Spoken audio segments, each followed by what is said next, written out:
Salut à tous, dans cette vidéo on va apprendre comment reproduire cette animation, la vidéo d'Imangaji. Là c'est un tuto plutôt adressé aux débutants, donc si vous êtes avancé je vous conseille d'aller voir mes autres vidéos Imangaji, et c'est parti. Alors comme d'habitude, la première chose à faire c'est de venir prendre une composition fusion. Alors où est-ce que ça se trouve? Vous devez ouvrir vos effets, aller dans effets, venir prendre composition fusion et vous rendre dans fusion. Maintenant je vous conseille quand vous reproduisez une animation de prendre l'animation en question, de la mettre dans votre viewer de gauche pour voir bien ce qu'il faut faire, et ensuite de faire votre animation à droite. Donc moi, pour avoir aussi un contenu facecam, j'ai pris un rush au hasard, et moi je vais faire mon animation ici, et là je regarderai qu'est-ce qui se passe. Donc quand je regarde mon animation, première chose que je vois, c'est que là, il y a un fond du noir qui apparaît. Donc pour faire ça, je vais venir prendre un background, je vais venir prendre un rectangle, je vais venir connecter ça comme ça, et connecter ça à la suite de ça. Maintenant, je vais venir dans mon rectangle, augmenter sa largeur, augmenter la taille dans la merge, descendre ici, et ensuite dans mon rectangle, je vais venir augmenter les bords flous. Là, vous voyez que j'ai bien un fond du noir moi aussi, et maintenant je peux venir le déplacer grâce à mon rectangle. Donc c'est ce que je vais faire. Je vais venir à la frame 0,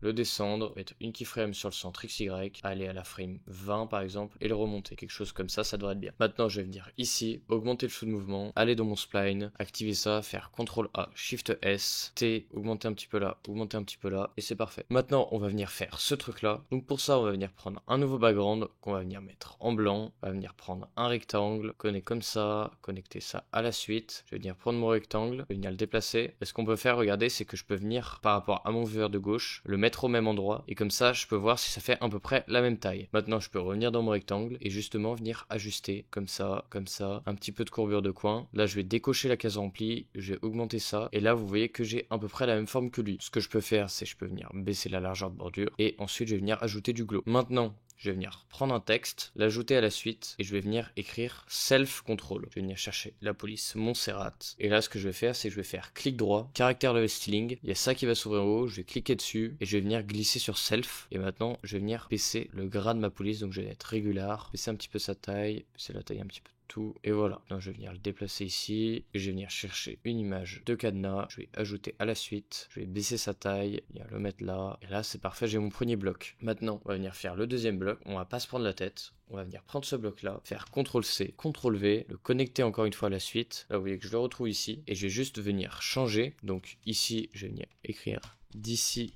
Cleaned, personne, je vais venir enlever ce keyframe là, refaire clic droit, caractère styling, modificateur, je glisse sur ça, et cette fois c'est ça qui va être moins gras, voilà, quelque chose comme ça, et maintenant je vais venir baisser la taille là, mettre ça en dessous, et à la place de mon cadenas, je vais venir mettre un homme qui court, je supprime ça là, je mets ça là, je peux venir baisser sa taille un petit peu, le mettre là, parfait, et juste en fait le glow qu'on a mis tout à l'heure là, on va venir le prendre et le mettre tout en bas, voilà, et pareil pour celui-là, on vient le mettre tout en bas, peut-être un petit peu l'augmenter, voilà, et maintenant on va venir ajouter à la suite de ça une ombre portée. Donc on vient chercher ombre portée, on l'ajoute là, pareil pour l'autre, ombre portée, on vient l'ajouter là, et maintenant on va devoir faire les animations. Donc là il y a deux animations, la première c'est, vous voyez, le rectangle qui se remplit, et la deuxième c'est de haut en bas. Donc on va commencer par faire les rectangles qui se remplissent. Donc pour ça je vais venir à la frame 15, je vais aller dans mon rectangle, je vais mettre une keyframe sur la longueur, et je vais mettre ça à 0, sauf que là vous voyez le problème c'est que contrairement à lui, le mien il commence pas au même endroit. Le sien vous voyez que il commence tout en haut là. Donc moi si j'ai envie qu'il commence aussi là, il faut que je vienne dans position et que je le règle en haut. Une fois que j'ai fait ça, vous voyez que quand je fais partir ma longueur, c'est parfait. Maintenant, je vais venir m'avancer par exemple à la frame 35 et je vais mettre ça à 1. Maintenant, je vais venir dans mon autre rectangle, à la frame 25 par exemple, faire la même chose, la longueur à 0, venir régler la position en haut, mettre une keyframe sur la longueur, aller à la frame 50, remplir ça, et donc là, c'est parfait. Maintenant, ce qu'il nous reste à faire, c'est que vous voyez, là, il nous reste des petits points, on les voit. Et pour que ces petits points disparaissent, en fait, on va cliquer sur notre rectangle, et dans style de bordure, on va choisir ce truc-là, et là, vous voyez que celui-là a disparu. Je vais faire la même chose avec celui-là, je vais aller dans mon rectangle, cliquer sur ça, et là, vous voyez qu'il a disparu. L'autre chose à faire, c'est de venir sélectionner ces deux rectangles, de venir ajouter du flou de mouvement ici, et ensuite d'aller dans le spline, faire CTRL A, SHIFT S, T, on augmente un petit peu là, on augmente un petit peu là, et maintenant, je vais venir placer cette merge. Je vais venir prendre ça, le mettre là, et vu qu'on veut que ça parte d'en dessous, ce qu'on va venir faire, c'est que à la frame 5, je vais venir prendre mon premier là, le descendre, mettre une keyframe sur le centre XY, et à la frame 35 par exemple, venir le mettre ici, peut-être un petit peu baisser sa taille, voilà, comme ça. Maintenant, je vais faire la même chose pour l'autre, sauf que je vais venir à la frame frame 15, mettre une keyframe là, à frame 40, une autre. Là, je viens le placer comme ça, je reviens baisser sa taille, la même chose, le mettre ici, et à la frame 15, je veux qu'il soit en bas. Ce que ça donne, c'est que là, on a notre fondu, on a ça qui arrive en se remplissant, on a ça qui arrive en se remplissant, et c'est parfait. Juste, là, vous voyez que les mouvements sont pas très fluides, nos mouvements d'apparition. Donc pour rendre ça fluide, encore une fois, on va venir mettre du flou de mouvement sur notre première merge, du flou de mouvement sur notre deuxième merge. On va venir prendre les deux, aller dans le spline, faire CTRL A, SHIFT S, T, encore une fois pour faire apparaître ça. On augmente un petit peu là, on augmente un petit peu là. Et là, vous voyez que c'est parfait, on a tout. Donc c'est-à-dire qu'on a notre fondu qui apparaît, notre première animation ici qui se remplit, notre deuxième animation ici qui se remplit, et c'est parfait. Donc si vous voulez progresser plus vite sur DaVinci, le meilleur moyen c'est de réserver un accompagnement personnalisé avec moi. Actuellement, c'est 45 € de l'heure pour du court terme et 40 € de l'heure pour du long terme. Les prix risquent encore d'augmenter parce que j'ai beaucoup de demandes. Donc si vous voulez pas payer plus cher, c'est maintenant ou jamais. Et sinon, si vous avez aimé la vidéo, vous pouvez liker, vous abonner. À bientôt.